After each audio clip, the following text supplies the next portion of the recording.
Vamos começar falando de pauta econômica, que foi o que movimentou Brasília principalmente, de ontem para hoje, com consequências no Brasil inteiro, né?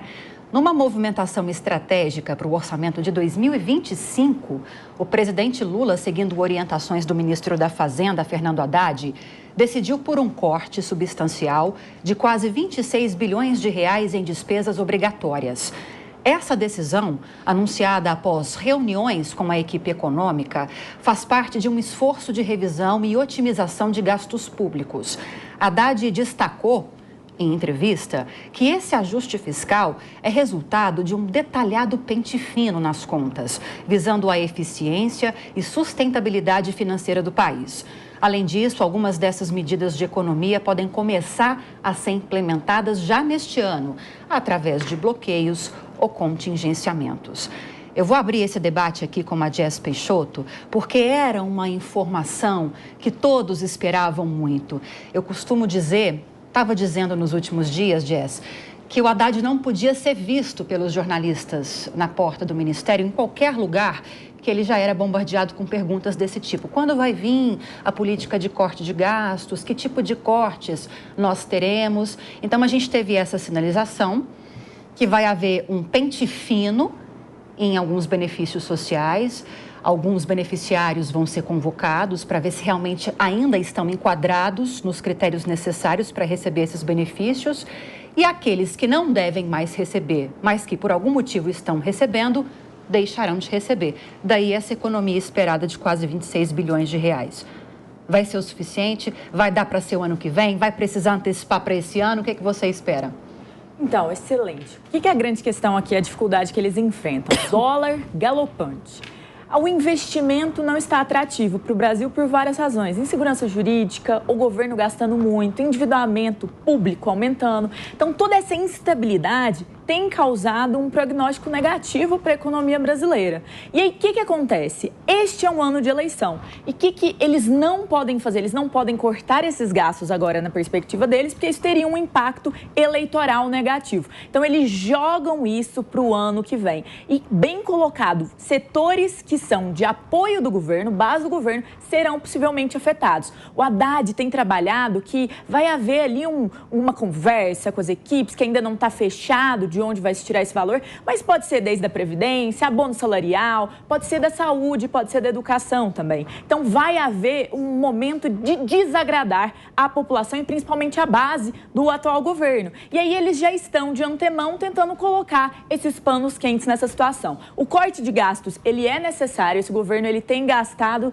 muito, tem realmente deixado a corda solta e isso cobra no nosso endividamento, isso cobra na nossa perspectiva. Então, nós temos aí que enfrentar esse problema. No arcabouço fiscal, eles não definiram bem ali como que essas coisas aconteceriam e deram para o mercado sinais diferentes e até conflitantes, que foi cada vez gastando mais. Mas nas últimas semanas, por conta da crescimento assim, exponencial do dólar e também por críticas que vem sofrendo, eles agora deram uma resposta ao mercado, uma resposta positiva ao mercado, com o presidente Lula concordando com esse corte, não neste momento, mas para 2025. Então, a realidade é que eles estão tentando colocar um pano quente num movimento que vem sido cada vez mais criticado, que é esse gasto desenfreado do governo federal. Agora, Deise, no comunicado que foi dado ontem para a imprensa, através da imprensa, para a população brasileira, pelo Haddad, pela equipe econômica, pensando também nas falas do próprio presidente Lula, a gente viu um alinhamento pela primeira vez nesses últimos dias, últimas semanas, entre o que pensa a equipe econômica e o que diz pensar agora, é diferente, tá vendo, né? E o que diz pensar agora o presidente Lula. Mas foi bom porque o mercado reagiu bem. A Jess bem lembrou que houve essa reação positiva. Ainda durante a manhã de hoje, o dólar vinha recuando aqui no Brasil, na Bolsa de Valores, o câmbio vinha recuando. Eu não estou com uma informação agora, mas eu posso olhar um valor atualizado daqui a pouco. O mercado ouviu o que precisava ouvir. Agora, o que o governo precisa fazer para colocar essas medidas que foram anunciadas realmente em prática, para que elas realmente sejam implementadas? Boa tarde, Lívia. Boa tarde, meus colegas. Então, eu acho que o grande ponto agora é se o governo vai conseguir efetivar essas medidas, né? Então, e são medidas extremamente importantes para 2024, 2025, para que ele chegue vivo ali em 2026. Mas tu tocou num ponto que é fundamental aqui. É a primeira vez desde que esse governo iniciou que a gente viu a equipe econômica, e a equipe econômica que entende-se o ministro Fernando Haddad e o presidente Lula falando a mesma língua. O ponto é que tudo que o presidente Lula falou nas últimas semanas acabou impactando muito o mercado, né? Ele fala que não impacta, mas acabou impactando demais e o dólar acabou em mais de 5,60. Num primeiro momento, o mercado se sentiu mais tranquilo em relação a essa fala do Haddad de cortar os gastos. Por quê? Porque tudo que o Lula estava fazendo estava impactando, como a Jess falou, estava trazendo instabilidade jurídica, estava trazendo tumulto para a equipe econômica. A medida, de um ponto de vista eleitoral e econômico, ela é positiva. Mas o problema é que, se a gente for olhar para o histórico desse governo petista, somente no governo Lula 1, a gente teve uma estabilidade econômica que foi muito vindo do Fernando Henrique Cardoso, e no governo Lula 2, o Lula já mandou a meta fiscal para os ares e a Dilma seguiu nessa mesma toada. Então, até agora, no Lula 3, a gente via essa repetição da meta fiscal para os ares. Essa é uma boa sinalização, goste-se ou não, ela é uma boa sinalização do presidente Lula para o mercado, que finalmente parece ter entendido que tudo que ele fala acaba afetando no dólar e na inflação. Agora tem que esperar para ver se isso realmente vai sair do papel, né? O que a gente pôde observar ontem, vou passar para a Luana, Ana, você ganha mais tempo para pensar. O que a gente pôde observar ontem, Luana, é que há um compromisso, pelo menos verbal, muito grande de se adequar ao arcabouço fiscal. E houve também uma sinalização de que não haverá mudanças nesse sistema, nesse arcabouço fiscal que foi criado nesse governo também. Um compromisso com uma responsabilidade fiscal. É isso que o mercado precisava ouvir, é isso que o mercado ouviu. E o Haddad até chegou a dizer, se for necessário, essas medidas, esses cortes que estão sendo pensados para 2025, podem ser antecipados para 2024. E Lula chegou a dizer, olha, eu tenho responsabilidade fiscal desde o meu primeiro governo, porque responsabilidade fiscal não é palavra, é compromisso, o que eu sempre demonstrei. O que você sente em relação a essas palavras da equipe econômica? Elas realmente vão conseguir irem para a prática, serem implementadas? O que você espera dessa política econômica daqui para frente? Alguns membros da oposição chegaram a criticar algumas falas do presidente em relação, a gente vai falar de reforma tributária mais para frente, sobre a possibilidade de criar alíquotas diferenciadas para cortes de carnes que são mais populares. Nessa linguagem de Lula para o povo, da equipe econômica para o povo, você sente que tem condições de ser implementada da forma como está sendo anunciada? Esse é um ótimo ponto. Obrigada pela pergunta e obrigada a todas aqui presentes, a quem nos acompanha. Realmente, eu acho que o ponto central é qual é o sentimento que isso passa, mas na realidade o que as pessoas de fato conseguem ter a partir de uma fala de confiança em relação à implementação dessas medidas. A gente tem um desafio enorme em relação a corte de gastos. Essas falas, como você trouxe, elas foram trazendo um pouco mais de segurança para o mercado em relação a manter o plano, a meta fiscal, esse novo arranjo que foi feito como prioridade. Em outro momento, uma fala do presidente Lula trouxe ali um pouco de insegurança, não por questionar a questão da responsabilidade fiscal, mas por já mostrar que teria muita dificuldade em relação a mexer em pontos que são sensíveis para o governo. E a gente sabe que não existe receita de bolo e não tem como você fazer um corte desse sem desagradar alguns públicos. Então, na minha visão, nesse momento, eu imagino que os especialistas e assessores ali do Haddad estejam realmente passando por um momento bem difícil de ter que encontrar caminhos onde haja espaço para fazer um corte, mas ao mesmo tempo tem um menor custo e impacto político. E essa é a grande dificuldade dos governos em cumprir aquilo que se promete. No momento que você começa a pensar a implementação, vem aí todos os problemas que vão afetar a popularidade do governo. Existem diversas frentes, agora foi lançada inclusive aquele plano safra para investimentos na área de agricultura empresarial, mais de 400 bi para esse setor que é muito importante para o governo e para a sociedade, obviamente, tem um impacto no PIB, tem um impacto no consumo, tem um impacto na inflação, juros e toda a composição econômica do país, mas ao mesmo tempo, quais são as outras medidas que realmente vão cortar na carne e que vão ser necessárias, olhando para dentro do Estado, né? A Ana trouxe aqui alguns pontos em relação ao funcionalismo público, à previdência, a corte de privilégios. A gente teve, inclusive, medidas na contramão desses temas, propondo aumentos para grupos do governo, grupos de parlamentares, durante um momento onde a gente precisa pensar de onde vai se cortar gastos, né? A gente tem aí a pauta eterna, que a gente nunca conseguiu enfrentar, de fato, no Congresso, que é a dos supersalários. Então, a gente tem, sim, muitas medidas para serem implementadas. É óbvio que nenhuma delas vai passar ilesa em relação a custos políticos. A gente está falando de um país que está cada vez mais sensível a qualquer movimentação que o nosso governo central ou até o Congresso faça em relação ao que se diz respeito a finanças, mas essas medidas vão precisar ser tomadas. A minha expectativa talvez seja um pouco diferente da realidade, da possibilidade que a gente tem à frente, mas é que sim, esse governo olhe para essa questão com seriedade, entenda que a sociedade está mais do que,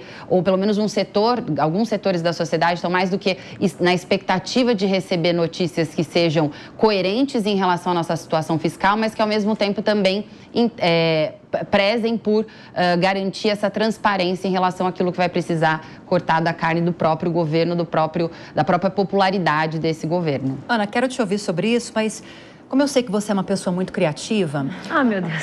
Eu quero que você tente nos dizer o que passa nessa sua cabecinha sobre como Haddad e a equipe econômica conseguiram convencer Lula a mudar o discurso. Nossa! Boa tarde! Vocês estão achando que é só para ela que eu vou perguntar isso? Muito bom! Podem ir pensando já. A Lívia, ela tem certeza que eu tenho resposta para tudo. Eu acho que isso é um elogio, né? Mas nesse caso, é uma questão de sobrevivência do próprio governo, porque a gente vem comentando sobre isso nas últimas semanas, sobre as falas do presidente, especialmente contra o presidente do Banco Central e contra o Banco Central como instituição, e como isso tem afetado o mercado. O presidente Lula demorou a entender o impacto dessas falas. Se não me engano, ele até pediu para analistas comprovarem que isso estava acontecendo, pelo menos foi isso que eu li. E, de qualquer forma, ele parece ter percebido que as falas do presidente de uma nação têm impacto na economia daquele país. A gente está falando de uma situação que, obviamente, não é associada exclusivamente a essas falas. Nós estamos num ano eleitoral dos Estados Unidos, um ano eleitoral aqui no Brasil. Tem uma incerteza mundial com relação ao que vai acontecer no futuro. Isso costuma afastar investimentos em países emergentes, como é o caso do Brasil. Mas o fato pegou muito mal tudo que ele falou do Banco Central e a equipe econômica mostrou com números, com a alta do dólar e com a crescente insatisfação da população o que estava acontecendo e explicou para ele o que precisava ser feito. E aí é uma outra crítica que eu coloco, que nos últimos meses a gente vem falando só de aumento da arrecadação. Iremos manter a meta fiscal mediante aumento da arrecadação. Iremos manter a meta fiscal mediante mais dinheiro que a gente vai tirar da população por meio de impostos. Pela primeira vez, vem do governo uma sinalização de que eles entendem que eles também precisam parar de gastar tanto dinheiro. Me chama muito a atenção que 26 bilhões vão ser economizados só mediante um pente fino em programas sociais, que é algo que já deveria estar acontecendo desde o minuto que eles pisaram no governo. Afinal, não se está falando de tirar benefício daqueles que têm direito, mas de fiscalizar se todo mundo que recebe efetivamente tem este direito. E, ao meu ver, a fiscalização para não estar pagando quem não precisa receber deveria ser a primeira coisa que o governo deveria estar fazendo. E vejo o tamanho do impacto nesse sentido. Então, eu acho que o Haddad tem toda uma desenvoltura, todo um charme, que ele com certeza conseguiu convencer o presidente disso. Agora, Deise, todo mundo sabe, tô brincando, não vou perguntar isso para vocês, não. Deixei esse desafio só para Ana. Obrigada, Lívia. Mas eu posso fazer uma parte nesse desafio da Ana, que eu gostei muito, achei muito criativo. Vamos lá. eu gostei do desafio. Eu acho que tem uma resposta que é o veto na situação da desoneração. O Haddad contava muito com aumentar os recursos, melhor, não perder tantos recursos dessa forma, e cada vez mais está aí a régua subindo, a gente aumentando nosso endividamento público, e isso também tem se demonstrado na governabilidade. A impressão que se diz nos corredores do Congresso, e é uma impressão geral, é que este governo, ele não tem captado tanto em apoio e governabilidade como governos anteriores do próprio presidente Lula. Então, cada vez que ele ia dar uma declaração que gerava um rebuliço no mercado, existia uma contraparte da oposição e ele está perdendo cada vez mais popularidade. Então, acredito que o Haddad, o ministro Haddad, também tenha feito um serviço, uma fala de convencimento ao presidente Lula, que tem eleição em 2024 e tem eleição em 2026. E se nós continuarmos neste caminho, a economia vai desandar cada vez mais, o dólar vai bater cada vez mais alto e a população vai cada vez mais desacreditando em seu mandato. Então, esse eu acho que foi um dos pontos, a popularidade também. E as eleições municipais são extremamente importantes para as eleições de 2026. Então, assim, tanto é que nessa última semana a presidente Lula viajou por vários estados, esteve em várias cidades, anunciando investimentos do governo federal em várias frentes também. Me parece que ele está hoje em Campinas. Vou dar uma olhada aqui. Me parece que ele está hoje em Campinas ou estava e está aqui em São Paulo. Está aqui no estado de São Paulo. Justamente preocupado com as eleições municipais. Vai estar aqui em São Paulo no fim de semana, vai ter agenda com o pré-candidato à prefeitura aqui da capital, Guilherme Boulos. Então, bom desempenho nas eleições municipais, sobretudo na maior cidade do país, é fundamental. O PT, pela primeira vez na história, não está com um candidato concorrendo diretamente às eleições aqui na capital, mas está apoiando Guilherme Boulos. Então, indiretamente, o PT está na campanha rumo à prefeitura aqui da capital. Então, é preciso pensar nisso. Concorda com a Jess, Deise, que talvez um dos argumentos usados pela equipe econômica, especialmente por Haddad, tenham sido as eleições agora de 2024? Com certeza, Lívia. Eu acho que a máxima da política é você tem que chegar no poder, se manter no poder e tirar o inimigo do poder. Certamente, esse foi o argumento do Haddad, concordo com os meus colegas aqui. A eleição municipal, ela importa tanto que o governo federal, por uma pressão do Congresso, já liberou, acho que 4,9 bilhões das emendas PIX. As emendas PIX são aquelas que a gente não sabe para onde vai, não sabe o que acontece com elas. Para se ter uma ideia, o fundo partidário é de 8 bilhões, 7,8 bilhões, e as emendas PIX, que vão ser liberadas antes do período eleitoral, elas beiram os 4,9 bilhões, além do fundo partidário, tá? Então, isso mostra o peso que é uma eleição municipal para a eleição presidencial. E aí tem toda a questão que as meninas comentaram aqui, em relação a 2026, né? A gente sabe que, no fundo, pode liberar a emenda PIX, pode fazer o que fizer, mas se a economia não chegar fortalecida até 2026, o presidente Lula não consegue reeleição e a gente sabe que é isso que ele quer. Em relação às prefeituras, aqui é a primeira vez que o PT não coloca um candidato direto, está apoiando o Boulos, mas o Boulos tem sido também uma modernização dessa esquerda, né? Que ainda não se achou nessa artilharia das redes sociais, né? Agora, com certeza, se o PT não ajeitar agora as bases para a prefeitura, não vai ter sustentação para 2026, né? Aliás, é atrás disso que todos eles estão correndo agora, inclusive o Arthur Lira, com as pautas no Congresso, que a gente tanto discute, PL do aborto, a PEC das drogas, tudo isso agora está direcionado para as eleições municipais. Entendam, em ano eleitoral não se fala de outra coisa no Congresso nem no Palácio do Planalto. Sim. O que eu queria questionar para vocês, e vou passar para a Luana, é que todo mundo conhece nós estamos no terceiro governo do presidente Lula 3, e o apelo social é a base das principais bandeiras defendidas pelo presidente Lula. E desde o início, quando se começou a falar da necessidade palpável de se cortar gastos, ele dizia que não era para mexer em benefícios sociais. Aí a gente teve essa sinalização partindo para possíveis irregularidades, não vou nem dizer fraudes, mas irregularidades que estejam acontecendo em benefícios sociais. Só que ele está muito resistente e me parece que a equipe econômica não vai avançar nessa pauta em relação a esses cortes, que é naquela questão da desvinculação dos benefícios sociais do salário mínimo, que teria um impacto também financeiro muito grande, porque mexe com uma parcela gigantesca da Previdência, e também a valorização do piso nacional, que é uma política que foi implementada também no começo desse governo.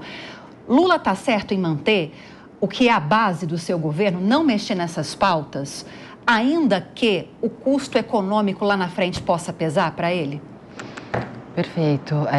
Bom, Lívia, os governos têm uma tendência de desviar, como a gente colocou aqui, desviar das pautas que vão trazer um impacto direto, político, ainda mais se tratando de um ano eleitoral, como a gente falou, eleições municipais fazem a base de todos os governos estaduais, governo federal, e seria muito difícil a gente desvincular essa análise política de decisões econômicas que vão ser tomadas nesse ano. Então, obviamente que do ponto de vista político, de análise política, esse é um cálculo que qualquer líder político deveria fazer no ano eleitoral. Porém, considerando a situação do Brasil, eu também queria fazer uma provocação aqui. A gente está num momento, no mundo, não só no Brasil, onde diversas mudanças políticas e tensões políticas estão acontecendo. A gente está vivendo um momento de polarização, um momento de pêndulos em relação a espectros políticos que estão sendo debatidos e assumindo governos em diversos países. A gente vai falar aqui ainda desse tema das eleições que eu sei, né, em outros países, que não o Brasil só. Mas não tem como a gente desviar de uma mudança que está acontecendo mundialmente, um questionamento da população de modo geral, das lideranças que estão tomando essas decisões. É óbvio que a gente não tem como mudar, algumas análises elas vão acontecer independente de serem governos de direita ou de esquerda. Mas existem pautas emergentes que estão tocando o dia a dia da população e que estão passando abaixo das discussões prioritárias de líderes públicos. E eu faço aqui uma provocação.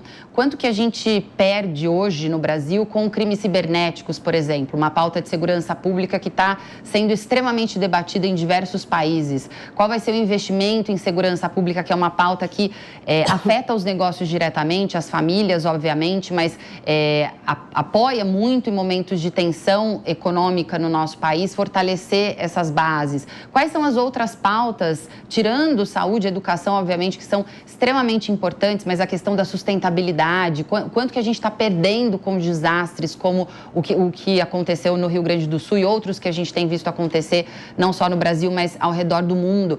Eu sinto que a gente está muito preso nessa discussão de qual é a política econômica, a gente vai tirar de programas sociais, qual é a política salarial. Obviamente que, como eu disse, não estou dizendo que a gente tem que fugir desses debates, eles são importantes, mas eu acho que tem sido cada vez menos visto por mim e acredito pelas colegas aqui também, a discussão de pautas que fazem a gente perder muito dinheiro, perder vidas, perder empregos e oportunidades no nosso país por conta desse desvio ideológico e às vezes até um vício que a gente tem de sempre debater os mesmos temas. Só essa pauta de crimes cibernéticos que eu trouxe aqui, um exemplo bem presente no nosso momento. A gente tem perdas bilionárias no mundo inteiro em relação à PIB, olhando aqui só a pauta de segurança pública, crime organizado no Brasil, a gente perde quase 4% do nosso PIB nacional, foi um estudo recente divulgado pelo Grupo Esfera.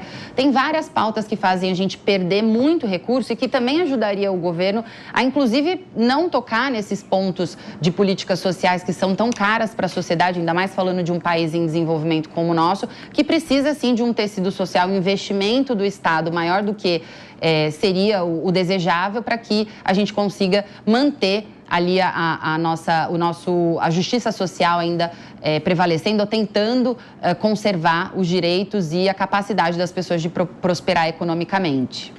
Ana, para além dessas ideias dadas agora e muito bem-vindas pela Luana, me passa a impressão às vezes de que é muito mais fácil, eu acho que isso é muito concreto, não é nem impressão, de que às vezes é muito mais fácil você mexer com políticas voltadas para uma população mais vulnerável do que você mexer com políticas que mexem no vespeiro dos lobbies que comandam boa parte do Congresso Nacional. Por exemplo, essa dificuldade para cortar gastos. Há uma discussão ainda em vigor até hoje sobre como compensar os 26 bilhões da desoneração para os 17 setores que mais empregam na economia. Não estou entrando aqui na discussão se é preciso manter isso ou não, mas, de fato, há ainda a desoneração porque houve um lobby muito forte desses empresários para que essa política continuasse em vigor, porque o próprio governo não queria. O próprio Lula falou várias vezes que é contra essa política de desonerações. Só em emendas parlamentares, em torno de 50 bilhões. Eu sei que essas emendas também são direcionadas para esses redutos eleitorais, para obras, para saúde, para educação. Não estou aqui questionando a importância dessas emendas, mas são 50 bilhões que são colocados nas mãos dos parlamentares para eles definirem qual será o destino desses recursos. Os regimes diferenciados que estão em discussão na reforma tributária, as alíquotas diferenciadas, que vai acabar sobrecarregando uma alíquota padrão geral, que vai afetar a população mais vulnerável, principalmente. Te dá a sensação, às vezes, que tem onde cortar, mas onde é difícil cortar, onde é difícil furar essa bolha, o governo não consegue, não vou nem dizer que não quer, mas não consegue furar? Lívia, com certeza. Eu estava escutando atentamente os seus comentários e a sua pergunta e passou pela minha cabeça do exemplo mais recente e prático dessa situação, que é justamente a nossa tão comentada taxa das blusinhas. Porque se você pegar a taxa das blusinhas, que é aquele imposto de importação que vai incidir sobre compras de até $50, você vai perceber que, na verdade, esta determinação, esta alíquota, esta lei, está dentro de um projeto que visa dar subsídios e benefícios à indústria automobilística.